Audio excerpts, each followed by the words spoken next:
Nous allons aborder maintenant l'origine du conflit actuel. Aujourd'hui, la RDC connaît une guerre avec pas moins de 12 millions de morts en 20 ans, soit plus de 5,5 fois la population de Paris. 12 millions de morts. À l'origine, la communauté internationale avait demandé au Congo d'accueillir plusieurs vagues de réfugiés des pays voisins, notamment des milliers de Rwandais qui fuyaient le génocide du Rwanda en 1994. Les Congolais sont aujourd'hui victimes de leur hospitalité, puisque des milices armées et de diverses origines occupent l'est de ce pays. Elles chassent les populations autochtones de leurs terres pour les remplacer par d'autres. Ces groupes armés sèment la terreur, commettent massacres, viols et pillages en toute impunité. Mi-avril 2018, il y a eu une réunion à Genève pour une levée de fonds pour la République démocratique du Congo, pour lever plus de 1 milliard d'euros pour aider, ce que nous disait David, les réfugiés et la population congolaise. En 16 ans, rien n'a changé, tout a empiré. Et le président actuel, Joseph Kabila, s'est permis de dire que son peuple allait bien, s'est permis de dire qu'il n'y avait pas de problème dans ce pays. Je vais vous dire quelque chose. Qui a un téléphone? Vous avez tous des téléphones. Prenez-en soin, car dans ce téléphone, il y a les larmes et le sang d'enfants et de femmes qui vont chercher du coltan. Prenez-en soin.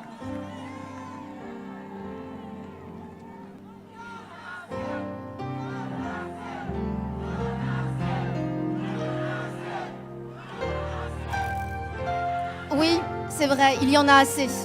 Il y en a assez de ces morts. Des millions de morts. 12 millions de morts en une vingtaine d'années. C'est le terrible résultat d'une course sans pitié vers les richesses du Congo. La RDC détient 2 des minerais les plus recherchés au monde, le coltan et le cobalt. Ces matières premières sont présentes dans beaucoup des appareils que nous utilisons tous les jours, comme les téléphones portables, les ordinateurs, les consoles de jeux et aussi les batteries de voitures électriques. Vous l'avez bien compris, ce sont les minerais de demain. Le Congo en détient 2/3 des réserves mondiales. Leur exploitation est faite dans des conditions terribles, qui incluent le travail des enfants, le non-respect des consignes de sécurité les plus élémentaires. Et pour obtenir ces minerais, les milices armées tuent, pillent, violent, massacrent la population. N'oublions jamais le prix payé par les enfants congolais pour que nos enfants puissent jouer à leur console de jeu préférée.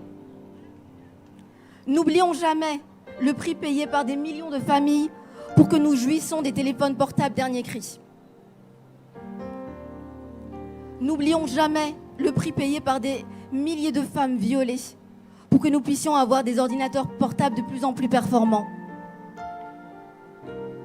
Des entreprises comme Samsung, Apple, Microsoft et bien d'autres encore utilisent ces minerais et participent à ces crimes.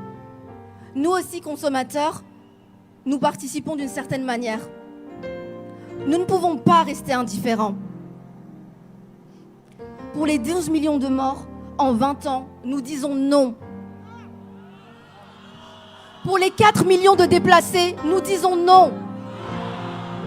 Pour les millions de femmes violées, nous disons non.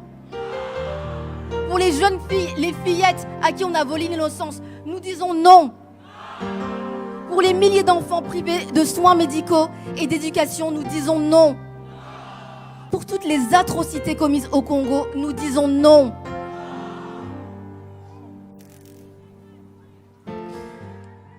Qui est ton prochain?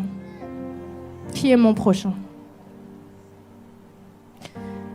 Je pense à ces jeunes filles aujourd'hui, en ce moment même, qui se font violer au Congo. Je pense à ces femmes Et vous, pensez à elles. Je pense à ces enfants qu'on envoie dans les mines en ce moment même, en train de travailler dans des conditions sans nom, de mettre leur vie en péril pour des téléphones, pour des PlayStation. C'est le monde dans lequel on vit et chacun de nous a sa responsabilité. Chacun de nous est citoyen du monde. Chacun de nous a une voix. Et aujourd'hui, mon prochain, c'est le Congolais.